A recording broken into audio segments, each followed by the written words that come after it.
সুপ্রিয় দর্শক, এদিকে লক্ষ্য করুন। দর্শক, আপনি কি বেগুন চাষ করে অতি দ্রুত ফলন পেতে চান? তাহলে এটি গাছে দিতে হবে। চলুন জেনে নেওয়া যাক। শুরুতে আমাদের বাড়িতে সবার ভাত নষ্ট বা বাসি হয়ে গেলে এই ভাতগুলো আমরা ফেলে দেই। এগুলো ফেলে না দিয়ে এগুলোকে আমরা কাজে লাগাতে পারি। এই বাসি বা নষ্ট ভাতগুলোকে একটি পাত্রে নিয়ে এর মধ্যে আমাদের কিছু পরিমাণ পানি দিয়ে দিতে হবে, অর্থাৎ এগুলোকে পান্তা ভাতের মতো করে নিতে হবে। এখন এই পান্তা ভাতটিকে আমরা কিছুদিনের জন্য অর্থাৎ 3 থেকে 4 দিনের জন্য রেখে দিব। এতে করে কি হবে, ভাতগুলো এরকম পচে যাবে। এই পচা ভাতগুলোকে এখন একটি পাত্রে 1 লিটার পরিমাণ পানি নিয়ে এই পচা ভাতগুলোকে এভাবে গুলিয়ে দিতে হবে। এভাবে গুলিয়ে নিয়ে এটি সপ্তাহে একবার প্রত্যেকটি গাছের গোড়ায় দিতে হবে।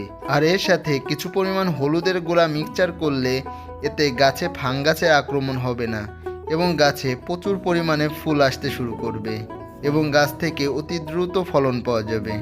ধন্যবাদ সবাইকে। সুপ্রিয় দর্শক, এদিকে লক্ষ্য করুন। দর্শক, আপনি কি বেগুন চাষ করে অতি দ্রুত ফলন পেতে চান? তাহলে এটি গাছে দিতে হবে। চলুন জেনে নেওয়া যাক। শুরুতে আমাদের বাড়িতে সবার ভাত নষ্ট বা বাসি হয়ে গেলে এই ভাতগুলো আমরা ফেলে দেই। এগুলো ফেলে না দিয়ে এগুলোকে আমরা কাজে লাগাতে পারি। এই বাসি বা নষ্ট ভাতগুলোকে একটি পাত্রে নিয়ে এর মধ্যে আমাদের কিছু পরিমাণ পানি দিয়ে দিতে হবে, অর্থাৎ এগুলোকে পান্তা ভাতের মতো করে নিতে হবে। এখন এই পান্তা ভাতটিকে আমরা কিছুদিনের জন্য অর্থাৎ 3 থেকে 4 দিনের জন্য রেখে দিব। এতে করে কি হবে, ভাতগুলো এরকম পচে যাবে। এই পচা ভাতগুলোকে এখন একটি পাত্রে 1 লিটার পরিমাণ পানি নিয়ে এই পচা ভাতগুলোকে এভাবে গুলিয়ে দিতে হবে। এভাবে গুলিয়ে নিয়ে এটি সপ্তাহে একবার প্রত্যেকটি গাছের গোড়ায় দিতে হবে।